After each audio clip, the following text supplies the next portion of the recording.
Hello, hello, je suis vraiment très très contente de te retrouver aujourd'hui pour un nouvel épisode de podcast qui a failli ne pas voir le jour puisque j'ai eu quelques péripéties de câbles. Si tu me suis sur Instagram, tu sais déjà de quoi je parle et si tu ne me suis pas, je t'invite à me rejoindre, je te mettrai le lien dans la description de cet épisode. Aujourd'hui, l'idée de cet épisode, c'est d'aborder la notion de réussite. Tu vas voir que j'ai pas mal d'axes que j'aimerais aborder avec toi. Mais avant ça, si tu ne connais pas le podcast, déjà bienvenue. Bienvenue à toi, ici on ne s'excuse plus d'être brillante et on n'essaye plus de rentrer dans des cases trop étroites, ça y est, ça c'est fini. Je suis Charlène, mentor en personal branding depuis maintenant 1 an. J'accompagne les entrepreneurs à développer leur marque personnelle et surtout à être choisis pour qui elles sont. Et avant ça, j'ai eu un parcours en tant qu'ingénieur docteur en physique. Très jeune d'ailleurs, j'ai appris à vraiment questionner les modèles, à vraiment aller interroger l'existant. Tu vois, cette petite fille qui pose plein de questions, c'était moi. Et aujourd'hui, tu vas le voir, c'est exactement ce qu'on va faire avec la notion de réussite. Donc parce que je suis convaincue que s'affirmer, c'est parfois tout réapprendre, ce podcast se positionne entre le développement personnel et le développement professionnel. Et c'est un espace où on explore ce que ça signifie vraiment s'incarner. Alors si tu veux prendre ta place, allier intuition et stratégie, assumer ton ambition et surtout, mon préféré, faire réfléchir les autres, tu es à la bonne place. C'est parti. Aujourd'hui, je voulais aborder un sujet qui me tient à cœur depuis maintenant de nombreuses années. Je dirais que c'est depuis que je suis entrée dans le monde professionnel. C'est celui de la réussite. Et pour ça, j'ai découpé l'épisode en 6 points. 6 points sur lesquels j'ai envie de te faire explorer un peu ma vision des choses de la réussite, mon expérience, et que ça te puisse aussi, toi, t'amener des points de réflexion à approfondir. On va voir ensemble l'imposture de la réussite, la réussite induite vs la réussite projetée. Je t'expliquerai la différence entre les deux, la différence aussi entre la réussite et la performance, comment redéfinir sa propre réussite. Je te partagerai les clés qui, moi, m'ont aidée. Décorréler ta valeur de tes résultats, ça c'est encore extrêmement challengeant. Et enfin, on abordera le courage d'une réussite sincère. Alors j'espère que ce programme te donne envie parce que moi c'est le cas. On passe tout de suite dans le vif du sujet. Commençons par l'imposture de la réussite. J'appelle l'imposture cette idée que finalement tu arrives à un moment de ta vie où tu as tout qui te réussit. Quels que soient les critères que tu t'étais fixés, un boulot stable, peut-être une personne dans ta vie aussi, peut-être des enfants, peut-être une maison, peu importe. Mais en tout cas, tu as la sensation d'avoir coché tes propres cases. Tu as la sensation justement que ça y est, tu es parvenu à cette réussite tant attendue. Et pour autant, tu sens un vide. Tu sens quelque chose au fond de toi, d'ailleurs que tu ne saurais expliquer, qui te met très inconfortable. Cette sensation de te dire que tu vis la vie de quelqu'un d'autre. Tu vois ce dont je parle ? C'est exactement ça, l'idée d'imposture de la réussite. C'est qu'en fait, tu as nourri une réussite qui n'était pas la tienne. Tu as nourri des standards qui ont été des standards hérités la plupart du temps, soit de par ton éducation, soit de par la société, le plus souvent d'ailleurs les deux. Et cette réussite, disons, assez officielle, tu te rends compte qu'elle ne t'apporte rien. Quand je dis ne t'apporte rien, c'est bien sûr d'un point de vue matériel, peut-être même d'un point de vue financier, ça t'apporte quelque chose. Mais je parle pas de ça. Je parle plutôt de l'idée de te sentir nourri, te sentir épanoui, te sentir vibrer, habité par ce qui fait ta vie. Et d'ailleurs, souvent, c'est un sentiment de culpabilité. Quand on réalise ça, quand on le conscientise, la première chose qui nous vient, c'est un sentiment de culpabilité. Parce que sur le papier, j'ai tout pour être heureuse. J'ai réussi. Et pourtant, je me sens vide. Et pourtant, j'ai cette sensation que ça n'est pas moi. C'est exactement ça que j'ai vécu lors de ma carrière, mon début de carrière de chercheur en physique, où j'ai enchaîné les diplômes, enchaîné les belles institutions et entreprises, et vraiment jusqu'au bout de mon dernier contrat, j'avais cette ascension sociale que j'avais tant projetée, moi qui venais d'un milieu agricole en Bretagne qui n'avait aucun contact en cosmétique. Moi, mon rêve, c'était de bosser dans la cosmétique. Me voilà propulsée à Paris et travailler dans de très grandes entreprises. Sur le papier, c'est une success story. Sur le papier, c'est exactement ce dont se vantait ma mère à la boulangerie, mon père auprès de ses amis, parce que ça revient presque d'ailleurs à une sorte d'anomalie sur le papier. Je n'avais vraiment pas le parcours typique pour faire une école d'ingénieur, encore moins un doctorat en recherche, au vu de mes origines. Mais vous voyez, on vient nourrir ce truc et un temps, je me laisse porter par ça. Je sens que je gagne bien ma vie, que mes proches sont fiers. Je crois que ça aussi, ça compte beaucoup. C'est voir la fierté dans les gens qui vous aiment. Et donc, ça vous rassure. En fait, vous ne vous posez pas de questions. Enfin, moi, je ne me suis pas posé de questions. Je ne sais pas si c'est ton cas, mais je ne me suis pas posé de questions. J'avais la sensation de nourrir mon propre rêve. Et sauf que quand vous êtes arrivé au bout, alors, le bout veut tout et rien dire. Ça dépend bien sûr de chacun. Mais quand on arrive au bout de ce qui représente pour nous notre réussite, une sensation de vertige. Je me revois avoir la sensation d'être au bord d'une falaise et de regarder le vide. J'avais réussi à gravir cette falaise. Maintenant que j'étais tout en haut, un vide. Où je vais ? Qu'est-ce que je fais ? Quel est le challenge ? Le nouveau challenge ? Il n'y en a plus. T'es arrivé au bout là, déjà si jeune. Et c'est vraiment cette sensation-là de vertige intérieur qui a commencé à nourrir ma dissonance cognitive, qui a commencé à me dire, mais attends, peut-être que tu t'es trompé. Peut-être finalement que tu croyais en une vision de la réussite qui n'était pas la bonne. Et pourtant, j'avais la sensation de me connaître. J'ai fait des années et des années de psychothérapie, je le fais encore toujours, je dois être à ma 15e année maintenant. Enfin, tu vois, c'est pas comme si je débarquais et que je ne m'étais jamais interrogée sur qui j'étais, sur mes désirs, sur mes envies. Et tout à coup, patatras. Donc c'était vraiment important pour moi de démarrer par cette notion d'imposture de la réussite, parce que tu vas voir que ça va être un peu le fil rouge de l'ensemble de l'épisode. Le deuxième point que j'ai envie d'aborder avec toi, c'est la réussite induite versus la réussite projetée. La réussite induite, ça va être vraiment la réussite qui te nourrit de l'intérieur. C'est pas celle qui est hyper sexy. C'est pas celle qui donne envie aux autres. Mais c'est celle qui te fait kiffer. C'est celle où ça te remplit, quoi. Ça t'épanouit. Mais c'est pas celle dont on va se vanter. C'est pas celle qui va briller aux yeux des autres. C'est davantage une réussite, en fait, intérieure, qui nous fait vibrer quand personne ne nous regarde. Alors que la réussite projetée, elle nourrit le regard des autres. Par définition, c'est une réussite qui est vers l'extérieur. L'induite, elle est vers l'intérieur. Et donc, ça va être celle qui va nourrir la validation des autres. C'est d'ailleurs souvent la réussite projetée qui est celle qui nous tient, qui est celle qui nous donne envie, qui nous attire. Et c'est celle qu'on va considérer à travers le quantifiable. Par exemple, quand on est entrepreneur, un chiffre d'affaires, un nombre de clients, un nombre d'abonnés sur nos réseaux sociaux, et des ROI sur nos actions. C'est ça en fait la réussite projetée. C'est quelque chose qui est vers l'extérieur. C'est quelque chose qui est en général assez tangible, voire même matériel. La réussite induite, pas du tout. La réussite un peu induite, ça peut être avoir le plaisir d'aller me faire une balade chaque matin, seule, dans la nature.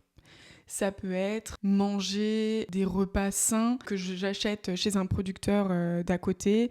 Ça peut être simplement passer du temps avec mes proches et rire aux éclats. Et c'est ça qui me nourrit. Tu vois, c'est des choses qui sont beaucoup moins palpables, beaucoup moins sexy, parce qu'en fait, elles sont beaucoup plus accessibles à tout le monde. Je crois qu'il y a aussi derrière ça une notion d'accessibilité à la réussite. Moins elle semble accessible, plus elle semble avoir de la valeur. Alors qu'en réalité, c'est celle-là qui nous nourrit.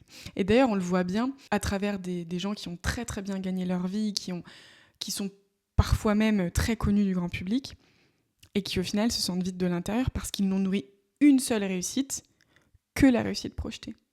Des belles voitures, des beaux endroits, des beaux habits, des beaux bijoux, mais au fond d'eux, ils se sentent vides. Alors je dis pas que c'est le cas de tous ceux qui ont réussi, bien évidemment, et je pense que les deux peuvent être complètement nourris. Je pense que la réussite projetée, s'en détacher à 100%, à mon sens, c'est quand même extrêmement compliqué, surtout dans nos sociétés modernes. Mais par contre, c'est important de conscientiser quelle réussite je nourris.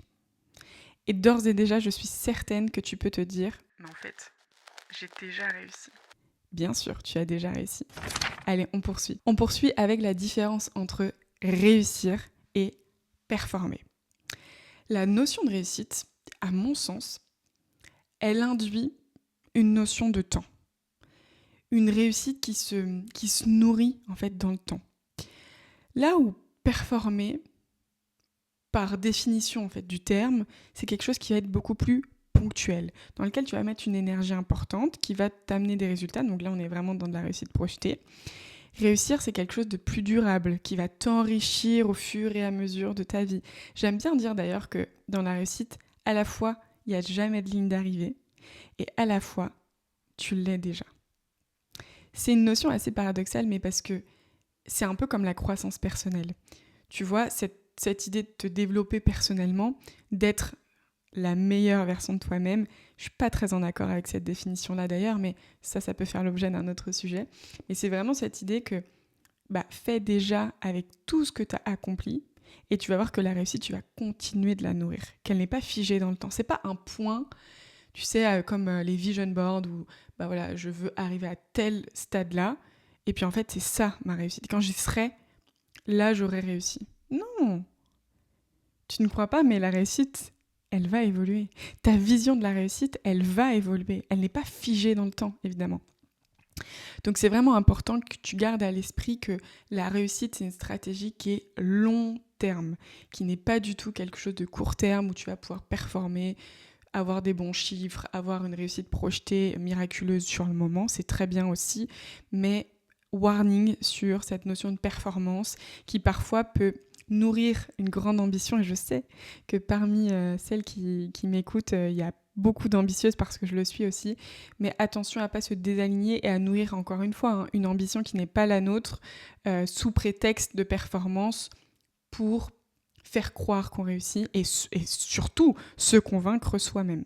Alors comment redéfinir son modèle de réussite ? L'idée derrière ça, c'est que déjà, c'est extrêmement personnel. Je vais te partager ce que j'ai identifié moi avec le recul et les années qui ont passé depuis cette réalisation où je n'étais pas heureuse dans ce que je faisais, mais on s'entend bien que tu prends ce qui résonne et tu laisses ce qui ne te parle pas. D'abord, c'est prendre conscience de la notion de réussite dont tu as hérité. Je pense que ça, c'est déjà la première étape. Et analyser si justement, toi, c'est encore quelque chose auquel tu crois. Accepter que ta définition actuelle de la réussite, peut-être qu'elle n'est pas la bonne. Et un point que j'ai pas encore abordé, qui a été, je pense, le point le plus difficile quand je me suis réorientée, c'est accepter de ne pas représenter, de ne pas incarner ce que les autres voient en toi pour que tu réussisses. Tout simplement de les décevoir, de générer de la déception, de la frustration, de l'incompréhension. C'est vraiment comme faire un deuil de l'image que les autres avaient de ton propre succès, de ta propre réussite. Et c'est après explorer ce qui, toi, te fait vraiment vibrer. Ce qui vraiment, toi, t'anime, te nourrit. Et d'ailleurs, accepter que les autres le comprennent pas, je pense que ça a été un vrai écueil pour moi, c'est que j'ai essayé d'expliquer, de me justifier en me disant non mais ils vont comprendre, en fait je me trompais, le but c'est pas que tes proches comprennent ta vision de la réussite, c'est juste qu'ils la respectent. Donc c'est accepter de nourrir une autre de la faire clore, et ensuite ta réussite elle va continuer d'évoluer. Je te le disais tout à l'heure, elle peut être dépendante de ton énergie, de tes cycles, de ta façon d'être au monde. Toi, tu continues de grandir, il n'y a pas de raison que ta vision de la réussite, elle continue pas d'évoluer. Entre celle que j'étais à 20 ans et celle que je suis aujourd'hui à 30 ans, évidemment, il y a une différence. Je n'aspire plus du tout aux mêmes choses, et tant mieux, j'ai envie de te dire que c'est plutôt bon signe. Donc, la réussite, elle grandit avec toi et surtout, elle ne t'enferme pas. Un point que j'aimerais aborder avec toi, c'est le 5e, c'est comment décorréler mes résultats de ma propre valeur, puisque derrière la notion de réussite projetée, tu l'auras compris, il y a une notion aussi de résultat. Et souvent, en tout cas quand on entreprend, et c'est aussi vrai parfois sur certains postes de salariés, on estime notre propre valeur au vu de nos résultats. Et la loi du détachement, c'est une loi qui est extrêmement puissante, mais qui est très très dure à incarner pleinement. C'est cette idée que tu vas poser une intention sur ta réussite. Elle est précise, elle est claire. Et ensuite, tu vas parvenir à te détacher des résultats. C'est-à-dire que en tant qu'entrepreneur, je fasse un business qui roule, qui engendre beaucoup d'argent, qui accompagne beaucoup de personnes, j'ai la même valeur que si ça fait 6 mois que je galère, que j'ai genre une personne avec qui je travaille et que ma communication, par exemple, n'a pas du tout les effets escomptés. Je peux t'assurer, si tu l'as vécu, je suis certaine que ça va te parler, que en général, ta valeur, tu la proportionnes en fonction de ta réussite projetée, en fonction de ce que les autres te renvoient. Et cette idée-là de te détacher de ça, mais y compris pour les bonnes choses, ça n'est pas juste te détacher des mauvaises choses, c'est-à-dire des mauvais résultats et te dire bah non, je reste confiante même dans les mauvais résultats. C'est aussi te détacher de oh bah en fait, je ne suis pas surhumaine et de garder en humilité aussi quand tu réussis. Et trouver cet équilibre entre le travail, la valeur de mon travail et ma propre valeur, ça reste extrêmement difficile. Je t'avoue que je suis encore en chemin là-dessus, mais c'est important pour moi aussi d'en discuter, d'en parler parce que ça reste un défi, je pense, pour bon nombre d'entre nous. Et le chemin est long, et surtout il est long quand on est en phase, on a un petit peu moins d'intérêt vis-à-vis des autres, et on a rapidement le réflexe de se remettre en valeur alors qu'il n'en est rien. Mais c'est important de garder en tête la loi du détachement. Dernier point, et ça me permet aussi de conclure, c'est le courage d'une réussite sincère. C'est cette idée que tu n'as qu'une vie qui est la tienne. Alors ça peut paraître de la psycho de comptoir, mais c'est vraiment important que tu te dises que cette réussite, elle t'est propre, elle est individuelle, et c'est vraiment maîtrise la direction dans laquelle tu veux que ta vie te mène. Tu ne sais pas comment, tu ne sais pas les étapes qui vont t'y mener. Ça va être un travail de lâcher prise, mais par contre tu sais et tu nourris cette réussite. Tu nourris cette envie d'atteindre tes ambitions, mais pas à n'importe quel prix, pas avec n'importe qui, et surtout en faisant attention à ton énergie. Je pense que ça, c'est aussi un message que je veux passer, c'est du long terme. Voilà, pour résumer ce que je disais tout à l'heure, c'est du long terme. Une chose aussi que je n'ai pas encore abordée, c'est que quand on entreprend, on a souvent la peur de l'échec. En réalité, une peur bien plus insidieuse, c'est celle de la réussite, et je t'assure que parfois, on l'envie, et quand elle se présente sous notre nez, finalement, on a l'impression de manquer d'oxygène.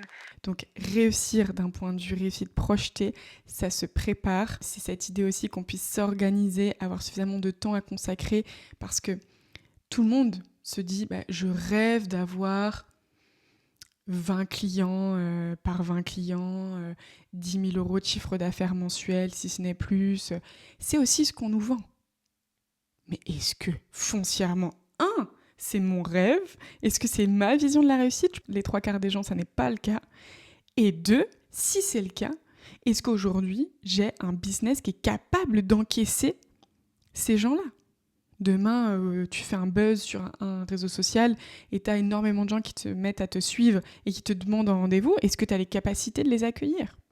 Donc avant de nourrir un rêve qui n'est pas le tien, déjà pose-toi la question s'il t'appartient, et puis surtout, si c'est le cas, est-ce que tu as les capacités de l'accueillir? Et comme tu le sais à chaque épisode, avant de te dire Kenavo, j'aimerais te laisser avec ces quelques mots qui m'inspirent, que tu peux voir comme un poème ou un slam, c'est à toi de choisir. Ils t'ont dit ce qu'était réussir, une case à cocher, un diplôme à obtenir, un salaire à atteindre. Mais quand tu y es arrivé, tu t'es senti vide. Parce que cette réussite n'est pas la tienne, c'est la leur. Alors tu as tout remis en question. Leurs critères, leurs attentes, leurs définitions. Tu as choisi de décevoir pour ne plus te mentir, de créer ta propre réussite plutôt que de la subir. Ta réussite ne ressemble à aucune autre. Elle illustre tes silences, tes contradictions, tes élans. Elle évolue avec toi. Je terminerai par te dire que réussir, c'est peut-être simplement oser être soi. Alors dis-moi, as-tu selon toi déjà réussi? Kenavo!